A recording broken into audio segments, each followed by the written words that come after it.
Amém. Irmãos, eu ainda gostaria de continuar no nosso tema sobre os encontros com Cristo Jesus. Nós meditamos numa série de encontros que homens e mulheres tiveram com Cristo, como isso foi transformador em suas vidas, e esses encontros sempre transmitem para nós, obrigado Lucas, alguma verdade, algumas, como vimos, falando de paternidade, maternidade, falamos sobre a depravação humana, refletindo sobre o leproso, como a lepra, ela tem um simbolismo de pecado nas Escrituras. Falamos sobre a eleição no chamado de Mateus. Hoje eu gostaria de meditar em João, capítulo 18, se você puder abrir o Evangelho de João. No capítulo 18, Evangelho de João, capítulo 18, vai lá comigo no verso 37 e 38. Nós vamos ler o verso 37 e 38. João, capítulo 18, versos 37 e 38.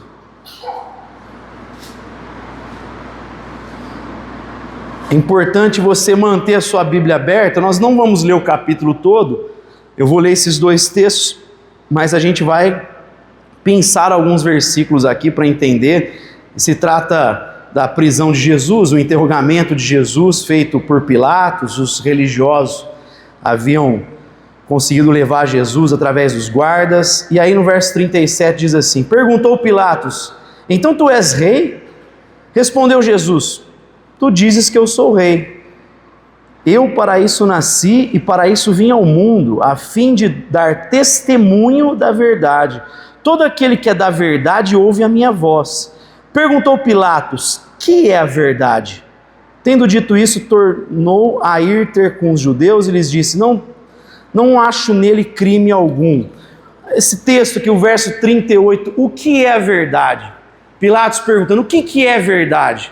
Essa pergunta de Pilatos é a grande pergunta do ser humano, ou uma das grandes perguntas que o ser humano sempre fez ao longo da história. O que é a verdade?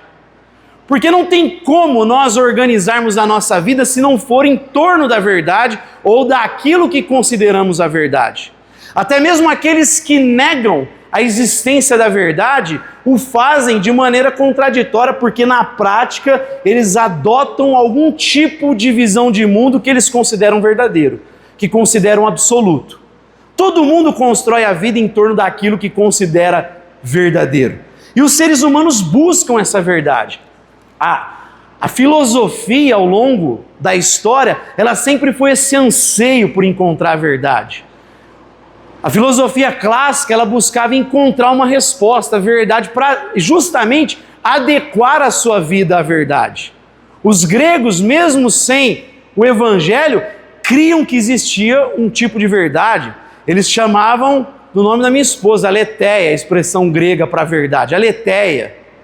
Eles criam que no mundo existia justiça. Eles chamavam de ágatos. Eles criam que existia beleza, chamavam de kalos. Para eles esse era o macrocosmos. E segundo eles existia em cada indivíduo o microcosmos. Existia no indivíduo a razão, existia no indivíduo um senso de moralidade, existia no indivíduo o afeto. E a razão correspondia a essa verdade no mundo. A verdade no mundo comunicava a razão humana era capaz de perceber essa verdade. No mundo existia a justiça, uma lei de justiça, de valores, e nós éramos capazes de perceber esses valores. E existia a beleza e os nossos afetos detectavam aquilo que era belo. Não era do jeito que é hoje. O pessoal acha que a beleza é relativa. Não, eles acreditavam que existia um tipo de verdade, pelo menos em um período da filosofia clássica. Isso foi mudando. No próprio tempo de Pilatos, que estava envolvido naquela cultura greco-romana, muito do pensamento grego foi mudando. A filosofia helenística, ela foi mudando, e naquele período já existiam pessoas céticas a um absoluto. E me parece que Pilatos adotou esse tipo de mentalidade, de ser cético em relação à verdade, embora, como eu falei, isso na prática é contraditório, a gente vai ver isso daqui a pouco. Mas o ser humano busca essa verdade, há um anseio por aquilo que é verdadeiro. Mesmo entre os céticos como Pilatos, mas especialmente entre os pós-modernos do nosso contexto. Nós vivemos nesse período chamado pós-modernidade, que é o período pós-verdade, onde as pessoas não acreditam mais, ou pelo menos dizem não acreditar, que não existe verdade, não existe absoluto. As verdades são relativas para essa geração.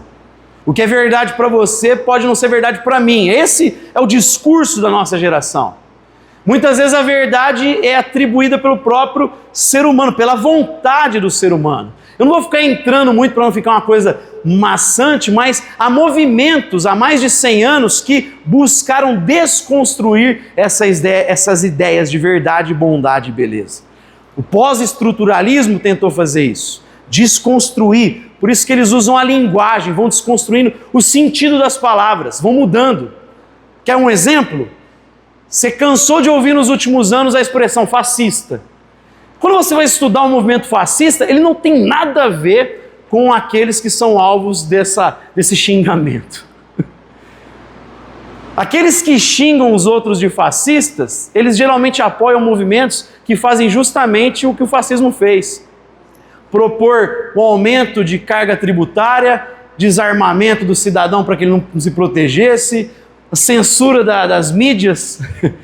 Então, censurar, calar o povo, isso é o que o fascismo fez. O pessoal chama o outro de fascista. Só para ver como esse movimento desconstrói a noção de verdade.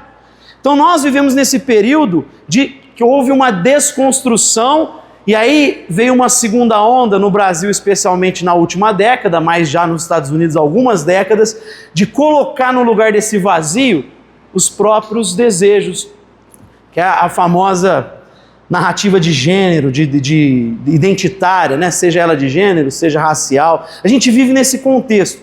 Mas, meus irmãos, como cristãos, não apenas nós sabemos o que é verdade, nós sabemos quem é a verdade. Se o mundo carece de saber o que é verdade, se o mundo está vivendo nessa bagunça atual, muito é por culpa do povo de Deus que se omitiu de transmitir a verdade como ela é.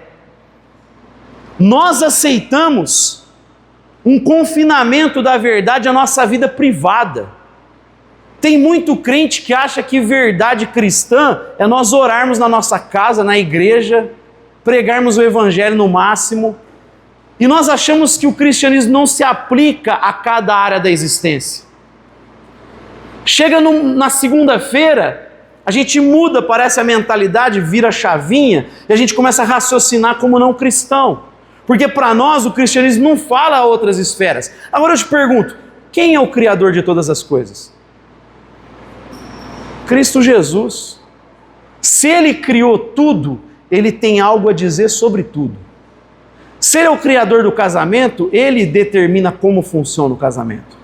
Se Ele colocou inteligência para o homem desenvolver a cultura e através disso se desenvolveu tantas coisas na cultura, Ele dá a razão, a funcionalidade dessas coisas. Ele determina o que é Estado, Ele determina como funciona a educação, como deve ser a ciência. Deus tem uma palavra final sobre tudo. Essa é a posição do cristão. Então nós precisamos anunciar essa verdade. Eu queria meditar um pouquinho, rapidamente, à luz desse texto. Primeiro, eu gostaria de destacar aqui que o processo do conhecimento, ele sempre é precedido por uma crença. Daqui a pouco eu vou explicar isso melhor. Se você ler comigo o verso 19 e 21 desse capítulo, olha só. Então o sumo sacerdote interrogou Jesus acerca dos seus discípulos e da sua doutrina. Respondeu-lhe Jesus: eu falei abertamente ao mundo. Eu sempre ensinei nas sinagogas e no templo, onde todos os judeus se reúnem. Nada disse em oculto. Para que me interrogas? Pergunta aos que me ouviram. Certamente que eles sabem o que eu disse. Quando Jesus disse isso, um dos guardas que ali estava deu uma bofetada nele, dizendo: é assim que responde ao sumo sacerdote? Respondeu Jesus: se falei mal, dá testemunho do mal, mas se falei bem, por que me feres? A gente vê aqui que os religiosos não estão preocupados em detectar o ensino de Jesus. Eles não estão preocupados de saber o que é a verdade que Jesus está pregando. Eles já estão indo a Jesus cheio de motivações anteriores. Esse interrogatório, ele já é totalmente condicionado. Então não é uma busca por saber o que você está ensinando, fala para nós, eu queria detectar, vamos comparar. Não tem esse esforço de saber o que é verdadeiro. As pessoas estão ali já mal motivadas. Tem uma condicionante ali que está moldando toda a conversa e o diálogo com Jesus. Essa má motivação, essa predisposição, essa predeterminação já tornou aquele tribunal tendencioso. Eles queriam ouvir o que eles queriam, condicionar a coisa toda, sabe? Influenciar para que talvez eles pudessem tirar algo para prevalecer o que eles já estavam estabelecendo de maneira anterior. E com isso, meus irmãos, a gente percebe nesse episódio dos fariseus indo indispostos a Jesus, que é justamente assim que o conhecimento funciona. Nós que vivemos influenciados muito pelo período moderno, o período moderno é um período em que acreditava que nós conhecíamos as coisas, nós enxergávamos as coisas exatamente como elas eram, precisamente, cirurgicamente como elas eram. A mentalidade que moldou a chamada modernidade, com o seu ideal cientificista, racional, eles acreditavam que essa relação de conhecimento, tem um sujeito que está querendo conhecer e um objeto a ser conhecido, essa visão era completamente neutra. Os fatos brutos, nus e crus. Então, é essa visão que moldou muito do Ocidente. No entanto, esse ideal da física, ele começou a desmoronar dentro da própria lógica da física. Tiveram físicos e filósofos que começaram a mostrar que não era bem daquele modo que a coisa acontecia. Um deles é o católico chamado Michel Polanyi. Ele se tornou um filósofo porque ele era físico, ele começou a ver que não era bem assim, né? Não existia essa total neutralidade na relação de conhecimento, e ele começou a escrever sobre isso. E aí ele fala que entre o sujeito que está conhecendo e um objeto que ele quer conhecer, existem fatores antecedentes, é o que a gente acabou de ver no texto. E esses fatores muitas vezes condicionam e moldam o nosso conhecimento. E aí ele vai começar a trabalhar em relação a esses fatores e ver que a gente tem que tentar ir ao máximo livre de pressupostos, de crenças, de axiomas, porque eles estão presentes. Ou pelo menos a gente ir conscientes da existência deles. Esse tempo atrás a Lê estava falando de uma mudança na ciência. Antigamente tal coisa fazia mal, o que mudou? Por que agora? E tem muita pesquisa que é viciada da ciência. O pessoal já vai fazer com a hipótese, mas ele quer achar o que ele quer antes. Ele não está fazendo uma pesquisa honesta. Tem muita pesquisa que se diz científica que é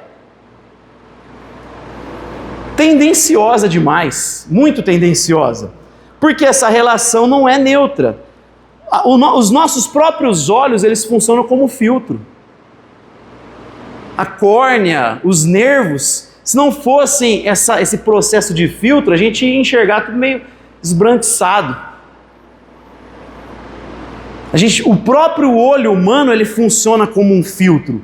Então o cristão, ele tem que ter consciência, daqui a pouco você vai entendendo melhor o que eu quero dizer, que o conhecimento, ele é antecedido por crença, por pressupostos, por fé. Não existe conhecimento que não tenha na sua base fé e crença.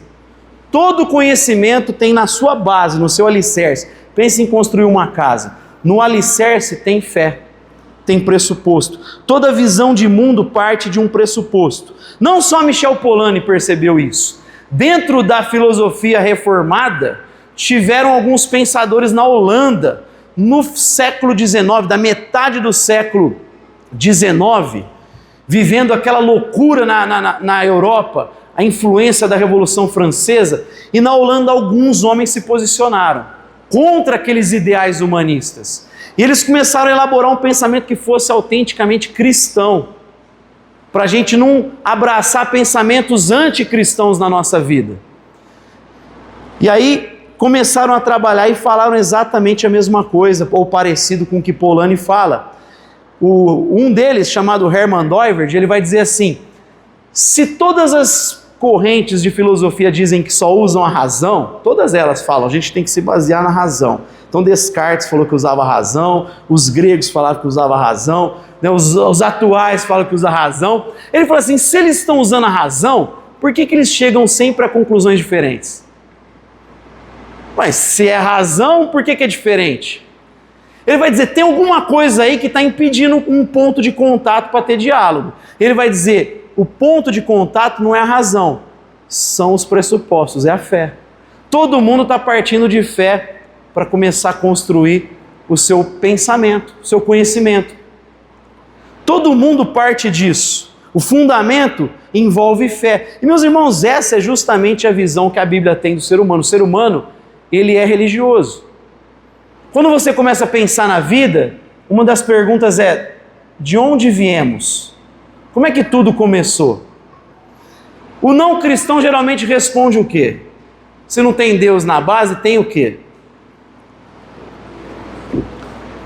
Matéria, energia, não é isso? Agora eu te pergunto, dá para provar que sempre existiu uma matéria e energia que fizeram todas as coisas? Não dá para provar isso. Precisa do quê? De fé. A base é sempre fé.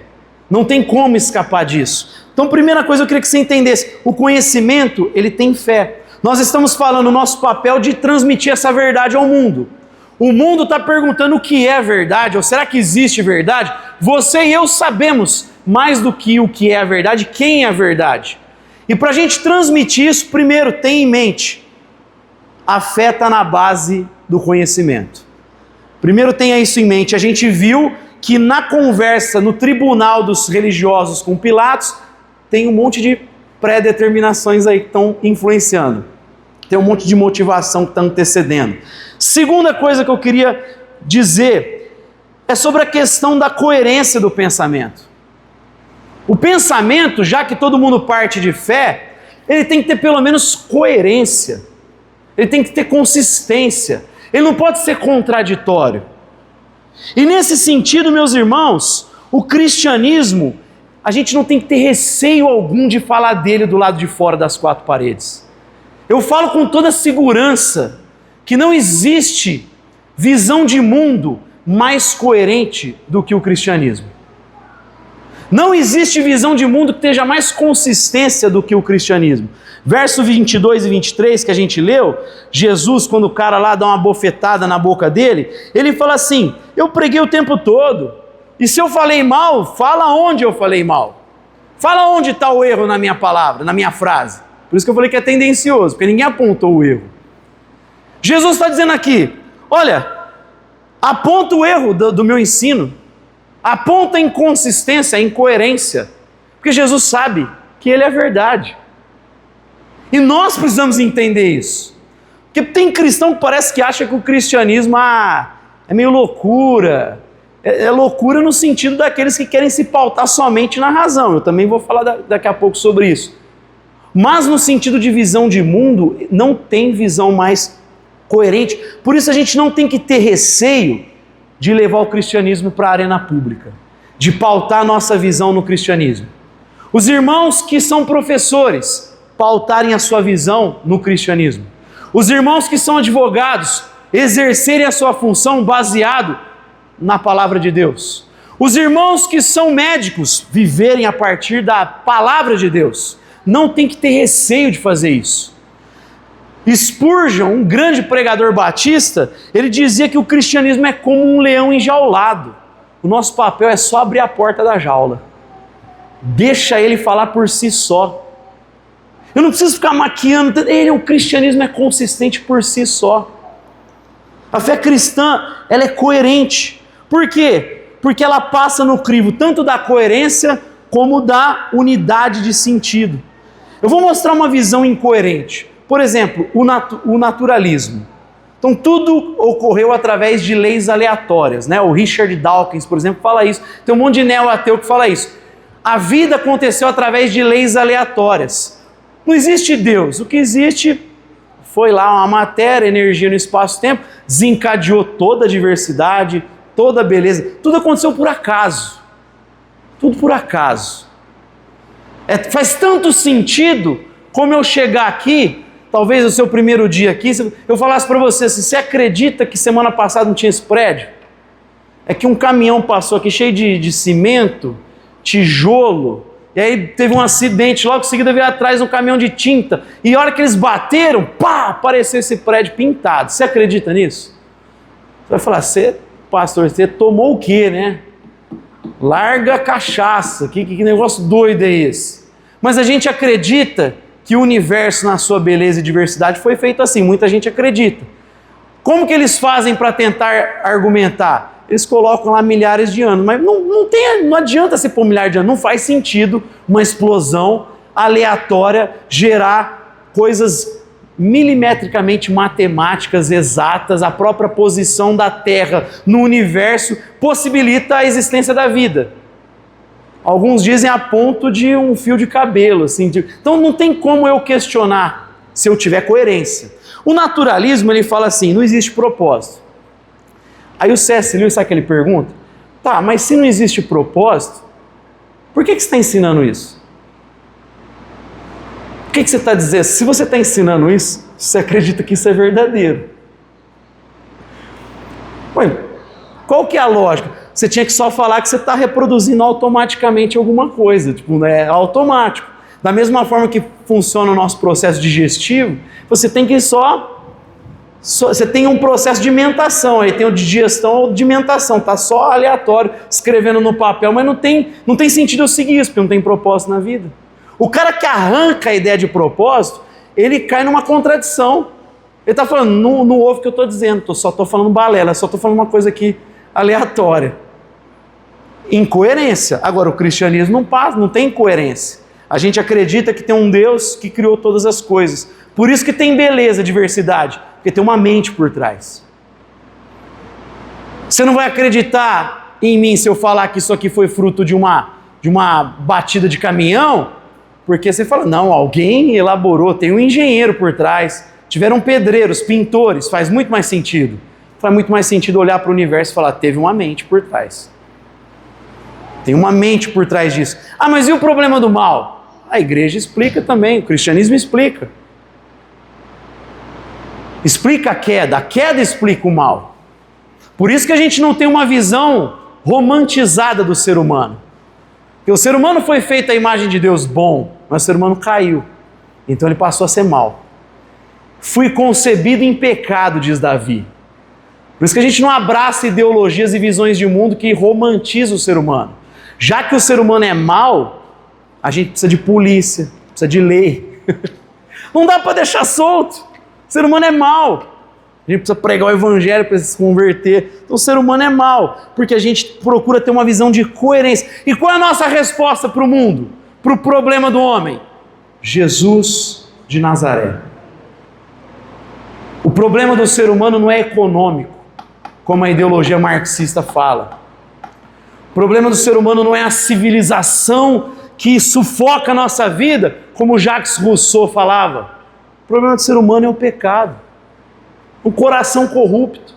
Precisa mudar o coração. Você tem a resposta para o problema do homem. É falar para as pessoas que você está procurando o problema no lugar errado. O problema não é aí. A gente pode pegar toda a fortuna do mundo e dividir tudo, justamente. Daqui uma semana tem injustiça de novo.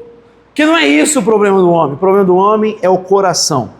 Então, o cristianismo, ele não é inconsistente, não é contraditório.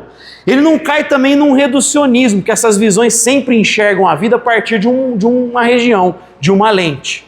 Eu costumo dar o exemplo assim, imagina uma loja E lá dentro daquela loja tem um economista, tem um historiador, tem um psicólogo, tem um arquiteto, tem um advogado. Aí um menor de idade entra, rouba a loja e sai correndo. E aí o advogado fala assim, o que esse jovem fez é crime, tem que ser punido. O professor de história, né, mais doutrinado, não é bem de história, né, mas ele vai falar assim, precisa ver as condições desse jovem, né?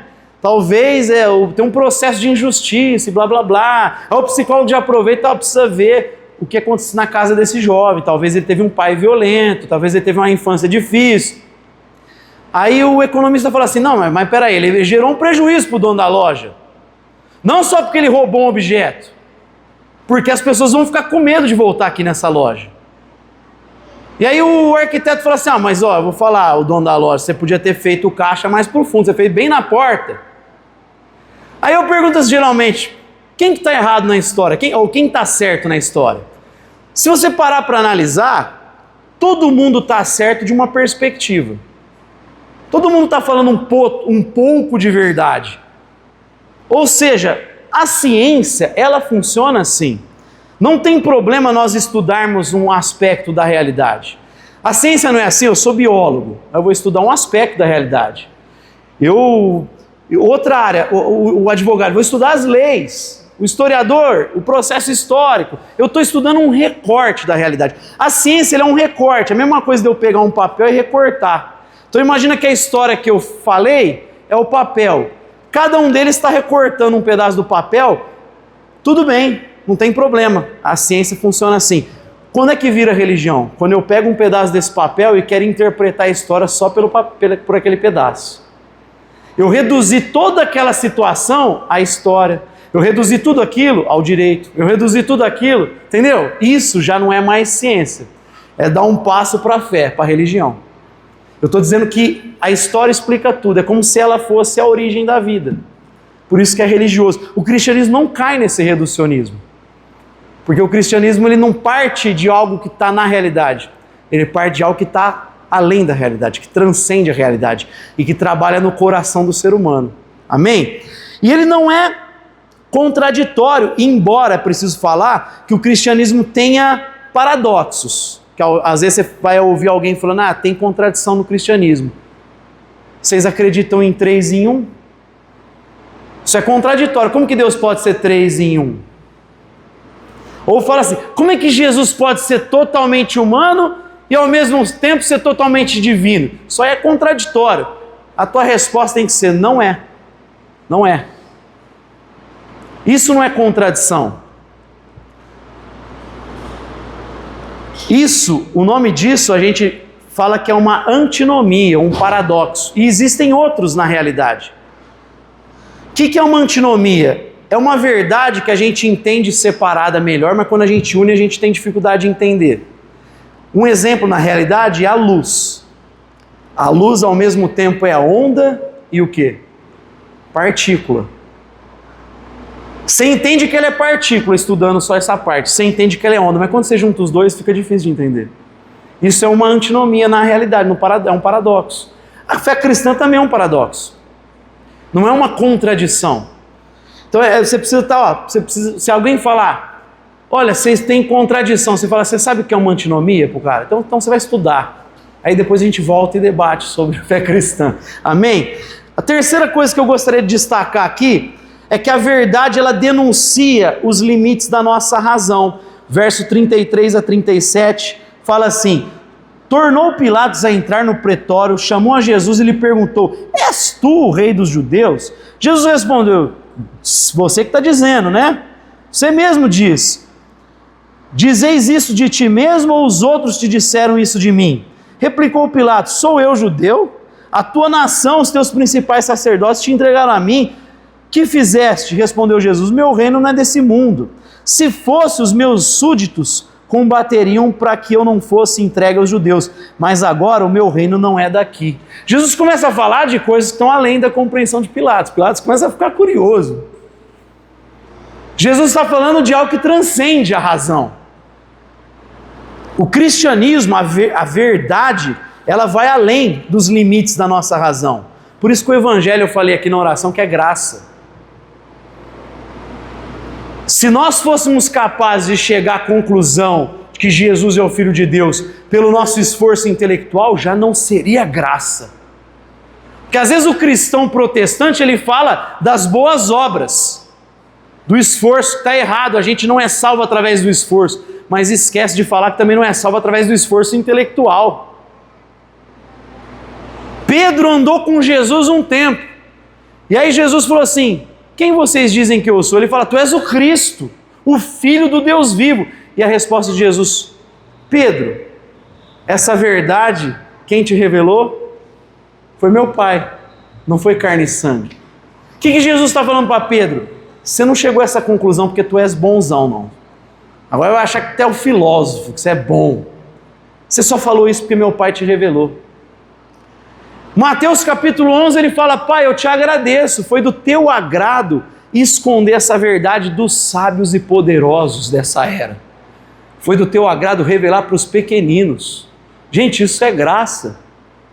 É por isso que você vê um monte de doutor que lê a Bíblia e não se curva a Jesus Cristo, e um monte de senhorinha que talvez mal sabe ler e diz: Jesus Cristo é o Filho de Deus, é o Senhor da glória. Porque é graça de Deus, não é esforço. Por isso que Paulo falou para os coríntios: olha para a vocação de vocês. Deus não chamou poderoso, Deus chamou as coisas loucas desse mundo para confundir aqueles que pensam que são sábios. Deus vai reduzir essa gente que pensa que Ele vai mostrar que eles não são nada sem Deus.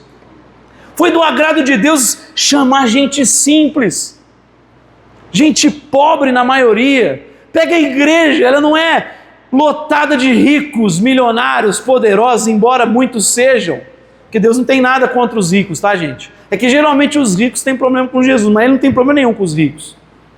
Mas geralmente são os mais simples, porque eles reconhecem a sua miséria. Não é difícil para ele falar assim: ai de mim, eu sou um pecador. A graça alcança esse coração. Por isso Jesus diz: bem-aventurados os pobres que reconhecem a sua miséria espiritual. É graça, favor imerecido. O Evangelho então revela essa graça. Os homens partem de crenças, como eu falei, quanto à origem da realidade, e essa própria característica de partir de fé mostra a nossa condição de limitação. O fato da nossa razão não dar conta de tudo é justamente o que revela para nós que a gente precisa de Deus. Os homens estão rejeitando Deus, mas eles estão procurando uma outra base para a vida deles, um outro alicerce. Alguns, no lugar de Deus, colocam a matéria. Na nossa cabeça, o cara que coloca no lugar de Deus, ele coloca Buda, ele coloca o Krishna. A gente pensa em religião assim, não, mas o cara que no lugar de Deus coloca as leis da matemática, ele também é religioso. Ele está dizendo que tudo veio disso. E aí eu entro no último ponto, esse texto mostra que na verdade existe uma rebelião contra a verdade. Verso 39 e 40. Mas é vosso costume que eu vos solte alguém por ocasião da Páscoa. Quereis que vos solte o rei dos judeus? Todos começaram a gritar: este não, mas Barrabás. Ora, Barrabás era um assaltante. Há muito tempo que a humanidade gosta de bandido, parece, né?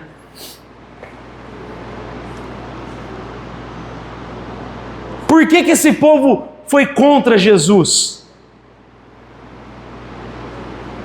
Porque o ser humano, se não se curvar a Deus e reconhecê-lo, ele vai passar a ser um idólatra. Essa é a visão da Bíblia. O contrário do cristianismo não é o ateísmo, o contrário do cristianismo é a idolatria. Os homens que negam a Deus, eles não caem numa neutralidade, eles caem em outra religião. Hoje, meus irmãos, para a gente caminhar para o encerramento, existe uma imposição de uma agenda. Falei ontem na nossa escola, nossa turma lá, eu, a Ju, existe a imposição de uma agenda secularista. Qual que é a intenção dessa agenda? Fazer com que você e eu vivamos o cristianismo privado, na nossa casa, na nossa igreja, na sua vida aí particular, na sua subjetividade, mas na esfera pública não venha falar da sua fé. Só que a gente está vendo que não existe essa posição de neutralidade. Os secularistas são religiosos, eles tiraram Deus e colocaram uma religião materialista no lugar, existencialista, e eles estão colocando goela abaixo da nossa vida e dos nossos filhos essa agenda. O nosso papel então, meus irmãos, é quebrar essa cerca que eles colocaram. É como se eles colocassem uma grade há muito tempo, isso aí vem de anos, de décadas, e fala: viva aí o teu cristianismo, não saia daí. Tem muito cristão que aceitou esse dualismo ali, riscou a sua vida e falou: Jesus é Senhor dessa área, mas não dessa. A gente está aceitando isso há muito tempo. A gente está se assustando com o rumo que o Brasil e o mundo estão tomando, mas a gente aceitou isso aí há muito tempo. Se tem uma doutrinação acontecendo em larga escala do Ocidente, que o fez abandonar os pilares que o tornaram próspero, é porque os cristãos aceitaram isso, ficaram olhando passivamente isso.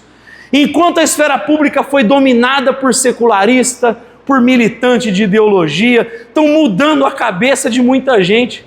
Meus irmãos, quem que não se chocou com o que aconteceu essa semana nos Estados Unidos, mesmo longe da gente? Os irmãos do grupo dos homens estavam falando, eu estava totalmente alienado do que tinha acontecido, estava na rua, eu vi a mensagem, eu estava sem internet. Então eu respondi a primeira, cheguei em casa e depois, não sei se eu devia ter visto o vídeo do Charlie Kirk, mas cara, eu fiquei tão abalado que eu vi próximo à filmagem. Saber que a filha daquele cara estava ali perto e a primeira reação dela na hora do barulho foi procurar o braço do pai. Ver o tanto de gente comemorando um absurdo daquele. E aí depois eu fiquei sabendo da história do assassino. Foi criado num lar que possivelmente teve princípio. Um pai que era policial, que tem tanto valor moral que denunciou o próprio filho. E a gente vê que mesmo recebendo alguns princípios, ele teve a sua mente tomada por uma lavagem cerebral nessas universidades tomadas por militantes. Você imagina você criar o seu filho e ele passar por um tipo de situação dessa?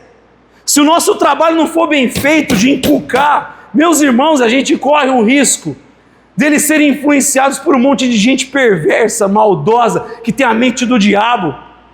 O nosso papel é anunciar a luz do Evangelho.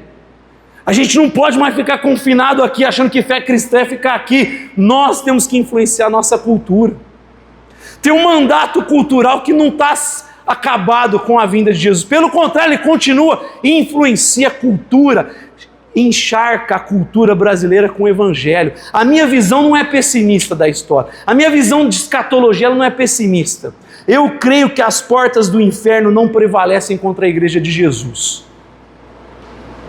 Muita gente é pessimista porque pega a palavra que Jesus estava falando sobre Jerusalém e acha que está falando sobre nós. Jesus disse: as portas do inferno não podem prevalecer contra a minha igreja. A gente não vai viver uma sociedade ideal, perfeita. Aqui não.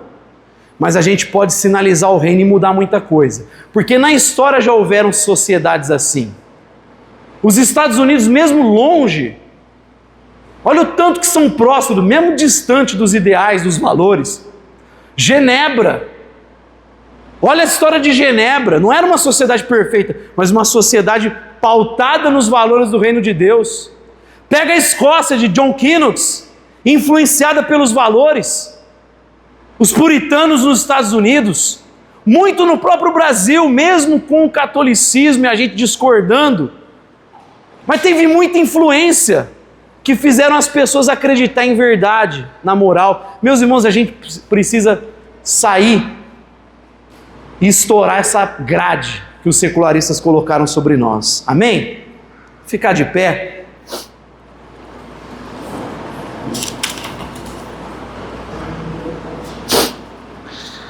Gostaria de passar rapidamente alguns conselhos para nós. Primeiro, leia a Bíblia de maneira comunitária, dentro de um conjunto de crenças que a gente partilha como irmãos, para a gente entender melhor a palavra de Deus. para a gente levar a sério Deus e as Escrituras, para a gente rejeitar essa visãozinha individualista, né, que muitas vezes está acomodada a um pensamento secular. Outra coisa, não entra na onda de crítica dos secularistas à igreja. Tem muito não cristão criticando a igreja institucional, e aí o crente entra no embalo. Óbvio que tem problemas, meus irmãos, mas toda organização humana precisa de instituição. Esse tipo de visão de um cristianismo sem organização, sem confissão doutrinária, solto ao gosto de cada um, isso não é cristianismo. Evita isso, porque você vai dar força para um discurso anticristão. Foi a igreja institucional que tornou também o cristianismo forte no Ocidente, transformou o Ocidente. Leia autores cristãos, não só a Bíblia, procura ler autores cristãos, e não responda a coerção com outra. A minha primeira reação, vou te falar, foi ficar indignado do que aconteceu. Eu fiquei com muita raiva. Muita raiva. Aí no outro dia eu comecei a ver algumas pessoas explicitamente que eram militantes. Uma moça feminista toda tatuada, chorando, falando assim, eu quero abandonar essa porcaria de visão, porque não é possível uma pessoa comemorar isso. Ela falando, de hoje em diante eu abandonei isso. Eu vi vários vídeos, e aí Deus começou a ministrar para eu me lembrar que o cristianismo vence com amor. Me lembrar do Martin Luther King dizendo que o amor ia mudar. Naquele contexto tinha gente querendo acabar com a segregação, matando. E o Luther King deu a vida dele para mudar aquela realidade. Nós somos chamados para o sacrifício. Amém? Não responda com coerção. A igreja, ela responde com graça e amor. Pai Santo,